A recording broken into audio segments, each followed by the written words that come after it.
Assalamualaikum warahmatullahi wabarakatuh. Semangat! Oke, kalau semangat. Terima kasih, saya bangga kepada kawan-kawan semua yang masih berdiri tegak dan menyatakan semangat di sini. Sedikit tambahan, karena semuanya sudah menyampaikan dengan begitu lengkapnya, tapi satu hal yang perlu dipertimbangkan kawan-kawan.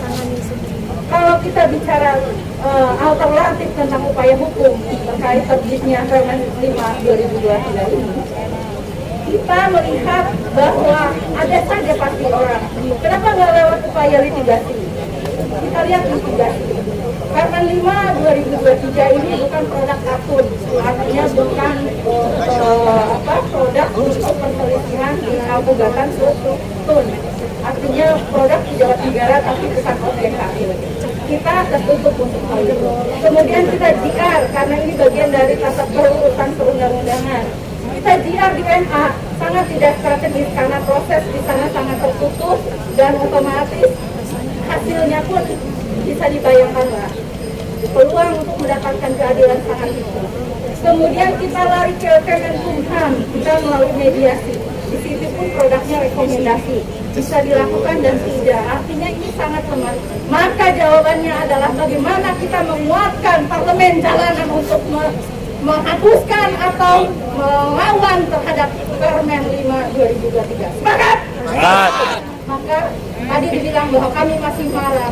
Jagalah kemarahan itu, saya sepakat dengan apa yang disampaikan Mbak Louis. Jagalah kemarahan itu, karena itu yang akan membuat kita tetap konsisten dan komitmen terhadap perjuangan ini. Terima kasih kawan-kawan. Salam. Masih semangat? Masih. Semangat. Hidup dulu. Hidup. Kawan-kawan semua, pada hari ini kita hampir setengah hari ya ada di sini untuk melakukan menyampaikan protes kita terhadap kebijakan ketenagakerjaan yang sama sekali tidak berpihak kepada kawan-kawan. Kalau dia tadi menanyakan apakah kawan-kawan masih marah, kalau saya bicaranya kalian harus tetap marah.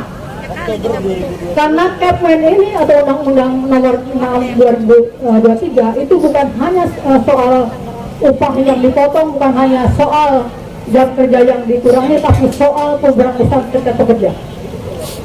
Fungsi kita sudah diamputasi oleh kebijakan-kebijakan itu.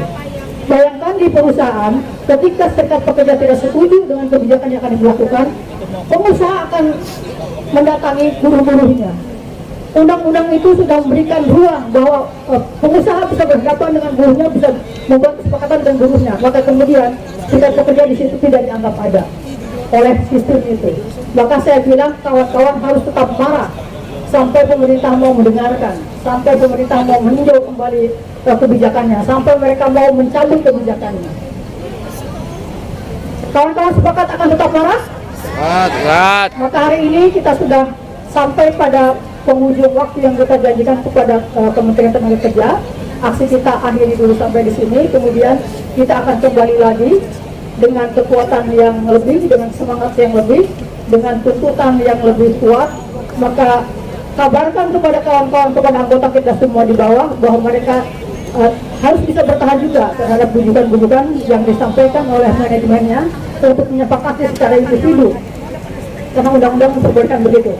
Maka kawan-kawan di bawah sebagai anggota tetap harus bergantung pada serikatnya, tidak boleh ikut-ikutan mengamputasi fungsi dan peran serikat pekerjanya. Demikian dari saya.